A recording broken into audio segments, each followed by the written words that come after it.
الحمد لله والصلاة والسلام على رسول الله أما بعد السلام عليكم ورحمة الله وبركاته أصحابتا إيو أخيارتا إيو ولالها ميلكستو أجوكتان سور دوادا كسور دوادا بوغي فيسبوك عاوة كلمة كسابسا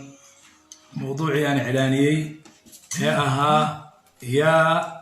يا دورانيسا وسؤال مهمة سيدان شاقي وحانا فيليا وقت جدي إلا تشوفه دوركي السنابة بريهان مربين غصو نقطة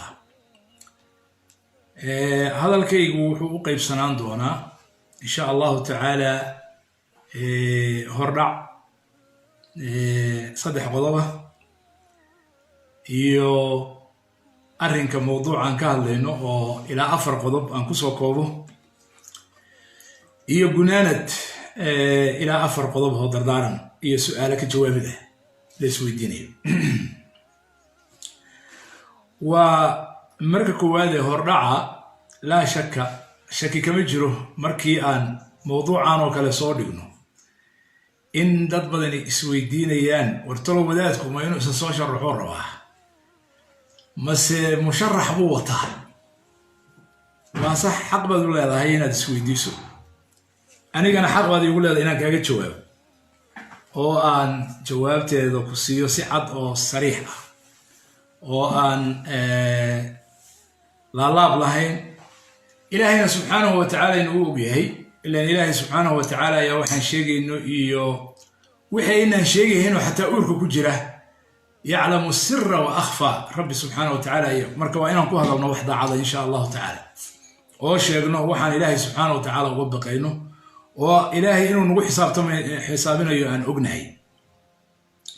تلك غاربة إسويدين يوهو لقيا بإني كسي فكريان طلو ودادكو يووطا حسبقين لجرع قولدين لجرع waxaa la yaqaanaa wax la yiraahdo hadda mucaarad iyo muxaafid tolo labada keebu wata mucaaradku qayb kamida wata ama kula jira ama la jira ama hal doorto leeyahay mase muxaafidka iyo qoliyaha iyagu marka dawlad kursiga fahaysta ayuu leeyahay iyaga hal doorto hal hayo annaga qaar baa isweydiinaya innaga xisbigeena wadaadku xagee ka taagan yahay qaar baa isweydiinaya qabiilkeena xagee buu ka taagan yahay iyo innaga ninka reer hebel u taagan reer hebel qofka u taagan intaas ba insha Allah taala waxaan jeclahay inaan wax ka cadeeyo insha Allah taala jawaabtuna ay ka soo baxdo hadallada aan sheegi doono insha Allah taala mid labaad oo hordhacay waxa weeye xusuusin oo waxa weeye ilaahay subxaanahu wa tacaala wuxuu nafarayaa waxaan sheegayno haddaan hadlayno iyo haddaan xukumayno iyo haddaan wax dooranayno intaba cadaalad kunu qawaamiina bilqist in allaha ya'muru bilcadl ilaahay subxaanahu wa tacaala cadaalad buu ina farayaa cadaaladuna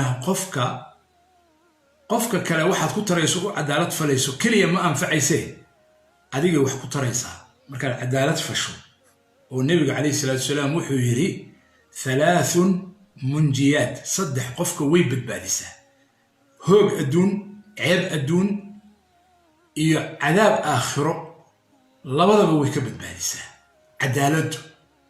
marka adiga ku badbaadinaysaa oo cadaalad badbaado ku tahay sidoo yiri nabiga kaleey salaatu salaam ثلاث منجيات وحكم إذا صدح ذا العدل في الغضب والرضا مر أدرى لتهاي قف أدرى لكتهاي إيا مر أدرى لأهاي يا العريسان تهاي وقف أدو عريسان تهاي أما عيد أدو عريسان تهاي وحال الربا لابد وين عدالة سميس saasuu xadiisku ina faraya diintuna qur'aankuna ina faraya marka horta waa inaan cadaaladda had iyo jeer ku fikirno oo had iyo jeer aan laasimno bani aadan baan nahay waa qaldamaynaa laakiin waa inaan had iyo jeer isku dayno